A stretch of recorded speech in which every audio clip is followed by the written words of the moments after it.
Starting and running a business is hard, but you don't have to do it alone. Whether you're an established business owner or thinking about starting a side hustle to earn extra income, I am here to teach you how to show up as your unfiltered self, level up your business, and thrive as a mompreneur. Let's embrace the chaos and start enjoying the journey together. I'm Amy Traw, and you're listening to the Motivated Mompreneur podcast. Welcome back into the Motivated Mompreneur podcast. Today, I am joined by Natasha Caleel. She is a postpartum corrective exercise specialist and occupational therapist. I am so excited to dive into our conversation today. Natasha, welcome to the podcast. Yes, thank you so much for having me. I'm excited to be here. Definitely. So share with us a little bit about yourself and your story. Yeah, so I am an online business owner. I own Fit Mama Santa Barbara. Started off probably about 8, 9 years ago. So I was working in healthcare. I was an occupational therapist working in a very busy skilled nursing facility. And we all know the burnout can get really intense there. So then I got pregnant, had my daughter, and I decided that I needed to do something that felt good to me. And so it all started as like a little side project. I was training some of my mom friends on the side. I was posting some information online about postpartum rehab because what I realized is it was so much harder than I expected. And that's coming from someone like I had already been a personal trainer. I'd been in the rehab field. And then I got pregnant myself and I was like, whoa, this is not what I anticipated when it comes to recovering from this. So I kind of just started off, as having fun, sharing my message.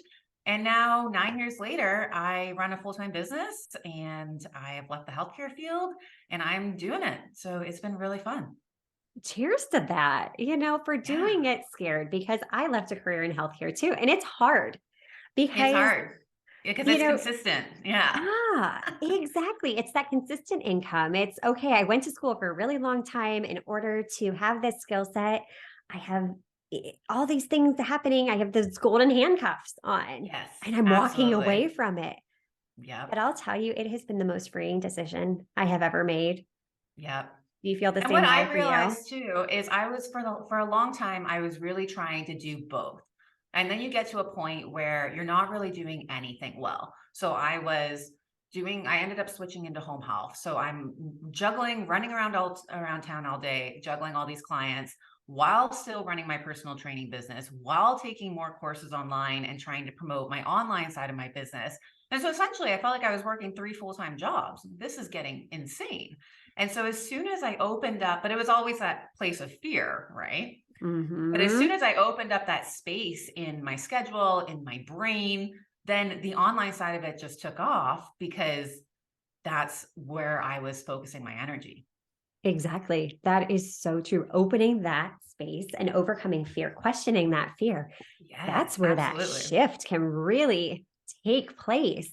And I love Hmm. too how you mentioned your expectations of being pregnant and motherhood were Oh totally gosh. different than reality, because I felt that same way. I had in my mind before I had kids, okay, I'm going to take 3 months off. I'm going to have this maternity leave. I'm going to organize every single room in my house. I'm going to have everything cleaned. I'm going to snuggle with my baby and do all the things. I think I sat on the couch for 3 months, like nursing my kid. Like, Oh, I mean, it was absolutely. rough. It was not at all what I anticipated it being. And then, like you said, you were working 3 full-time jobs, essentially. Yeah, Being a mom is a exactly. full-time job. And then you Exactly. add on your career in healthcare, training, learning, growing the business. That's a lot. Yeah, and that's the thing that gets very overwhelming very quickly. And what I found too is even from a physical standpoint, I was previously very active. I was doing CrossFit, I don't know, 4 or 5 days a week before I got pregnant. And then I was actually put on activity restrictions because I had some complications. And so for someone like me to go from working out 5 days a week to not working out at all means I gained 60 pounds with my pregnancy.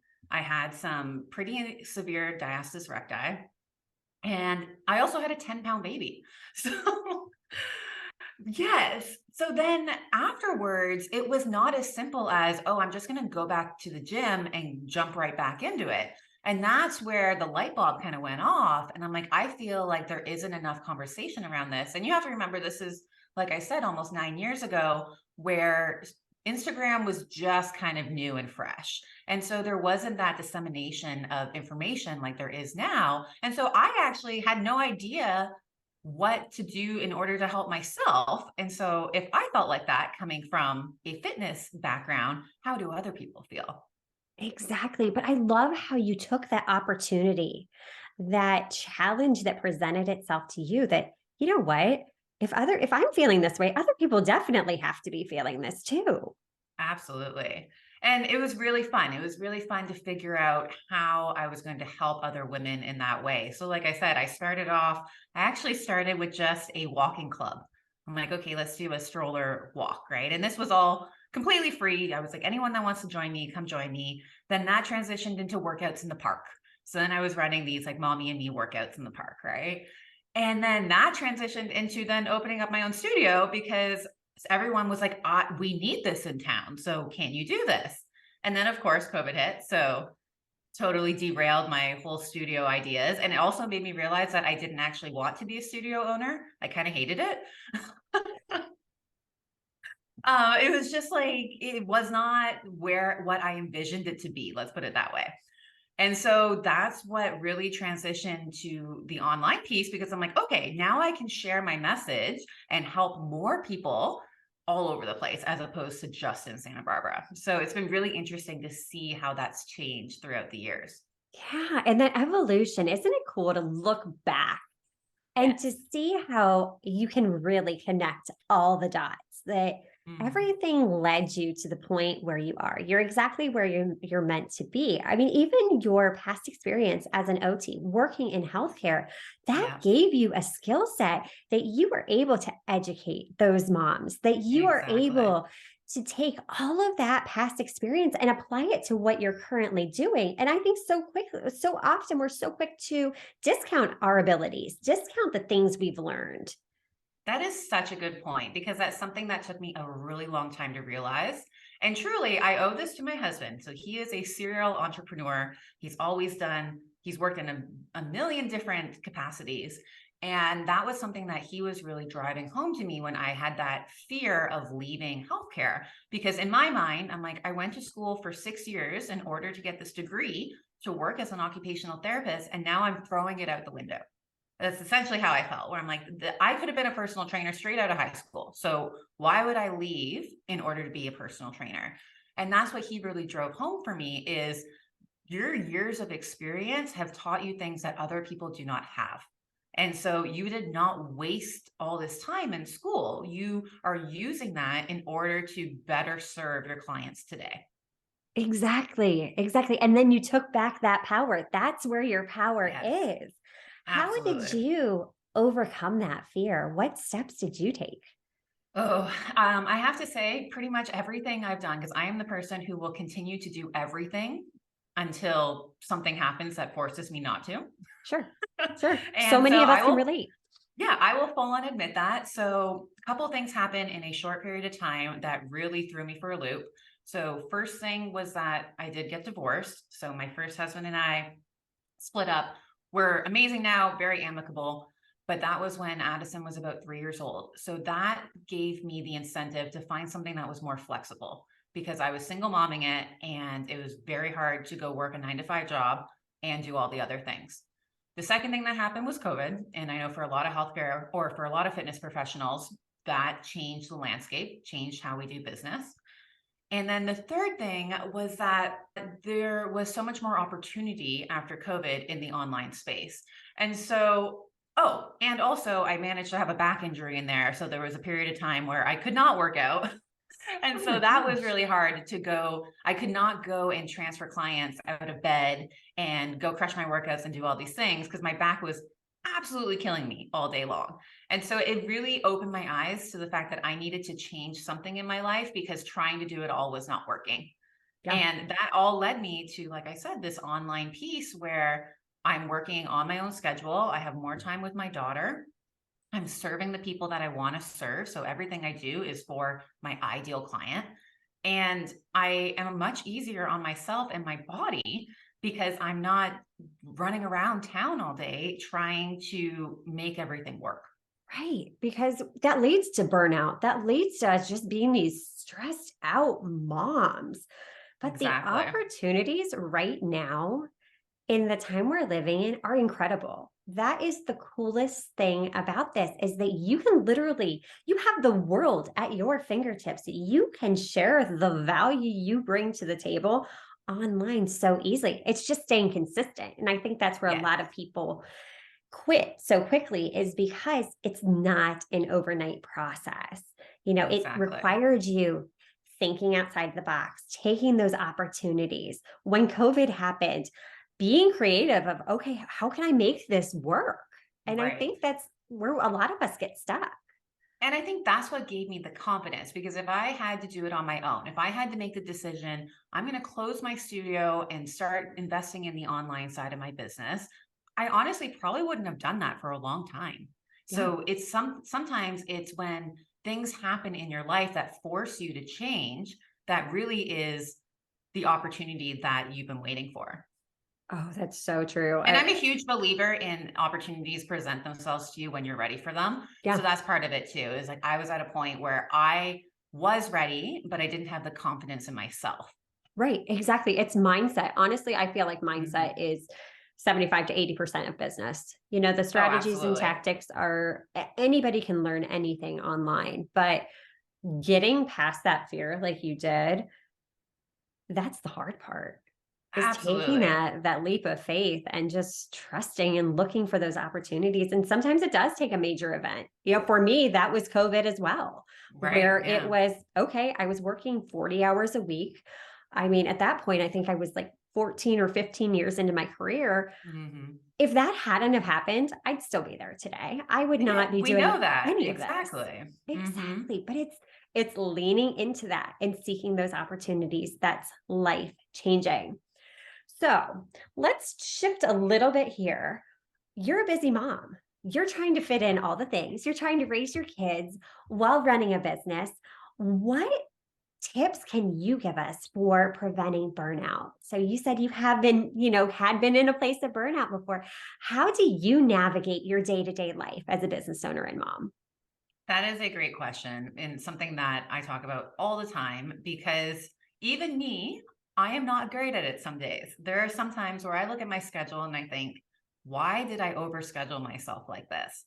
But there's a few things that I've started implementing that has really, really helped. So the first thing is that I time block my week. And I know we hear this a lot online, time blocking is the key to success, all these things. And I never really believed it, but I was at a point where there were some days where I would have clients in the morning and then I'd be filming and then I'd have Zoom calls and I'd have all these things, and it was always unpredictable.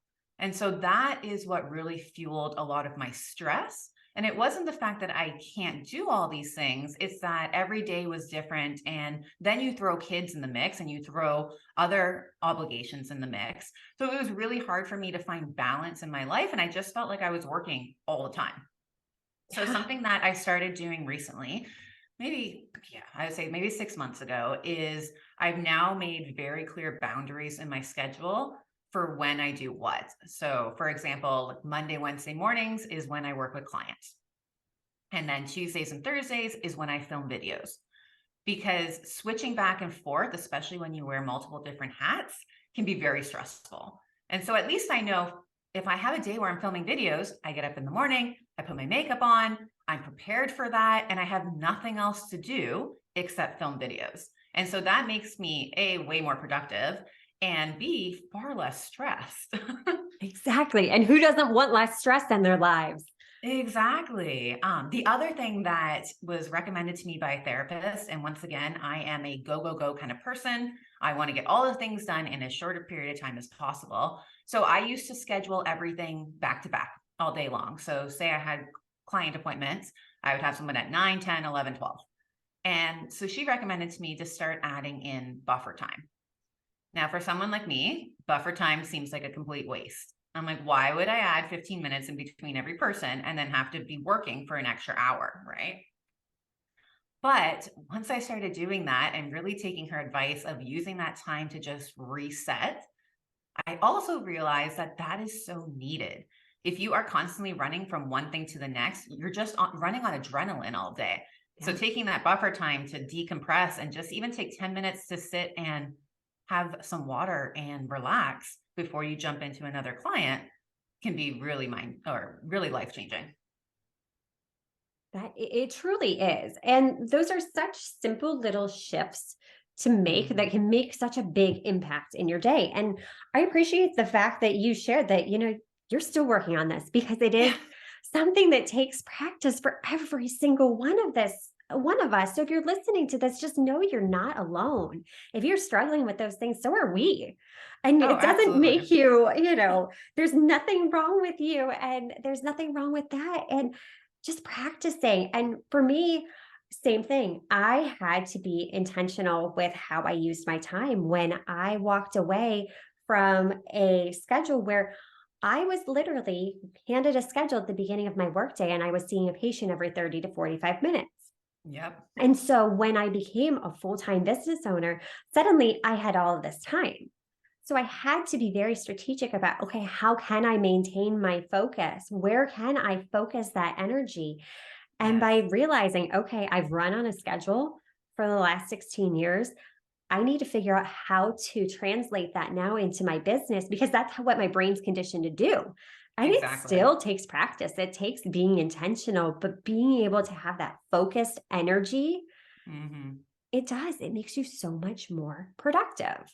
Absolutely. And I think the other thing that's come up, and I was thinking about this as you were talking, is that there's always things that get in the way, and there's always unexpected challenges. So, as moms, for example, today, I intentionally planned this podcast to be on a Tuesday where the kids were at school, there's no housekeepers, there's nobody here. Instead, we have both kids home sick from school. The painters just showed up at 8 o'clock before I jumped on with you. And my husband and the two dogs are here. Yeah. So, no matter how hard you try to plan, things always happen. And I find with kids, especially, this has been a terrible season of sicknesses. Oh The my kids are gosh, yes. home all the time. I'm like, why do we send them to school? I don't understand. Yes. And so that makes it really challenging when you're a type A person like myself. And I'm like, but this is what I had scheduled for today. And now I need to shift everything around. So I think giving yourself that grace and having that mental flexibility is really a great skill to have. And it's something, like I said, that I am still working on, but I've gotten much better. It's okay, let's take a deep breath. How can we problem solve this? How can I still make it work? And what can I do? Because I am ultimately my own business owner. So I get to make the decisions. So it doesn't always have to be exactly what I had on my schedule. And I think we forget that a lot, that I am Oh, my own business absolutely. owner. Like, I can run this business however I want to run it. Isn't that a beautiful thing when you think about It it? absolutely is. Oh, I had so much guilt when I started shifting around my schedule to only see clients 2 days a week because I'm like, oh, like I feel bad. I'm not seeing clients every day. And then finally I had to step back and be like, it's my business. If I want to only see clients on Mondays and Wednesdays, I can. Yeah, That's what I can do. yes, And if yes, they don't like it, they're not my clients. exactly. You're magnetizing those ideal clients to you. If they Yes, want to be working with you bad enough, they're going to make it work. They're going to find a way exactly. to make it work. So we need to stop chasing. And like you said, just giving ourselves a little bit of grace because this world is crazy enough as it is that if we can just learn to embrace the chaos, it'll be Yes, such a better dynamic for our family, for our business, for our lives. Na- absolutely. Natasha, this was a fabulous conversation today. I loved talking with you. Where can we learn more? So I am on all social media at Fit Mama SB, like Santa Barbara. I'm fairly active on Instagram, on TikTok, on Pinterest. Pinterest has been blowing my mind. Very funny. But so you can find me there. Feel free to DM me if you have any questions regarding postpartum fitness, recovery after baby, getting back into a routine with school age children. That's kind of what I focus on. And that's the kind of people that I love to serve. I do have a great freebie. So if you go to my website, fitmamasb.com/core-challenge, I have a 12-day core challenge that's directed at busy moms. We're talking 10 minutes a day. You go in, you do the workout, you check it off, you move on with your day. So I urge you to go check that out because that is a really great resource. That is amazing. Natasha, thank you again so much for taking time out of your chaotic, unexpectedly not as planned day today. And until next time, mamas, stop dreaming and start taking messy action. You've got this. Are you loving what you're hearing? Do us a favor and hit that subscribe button so you don't miss an episode.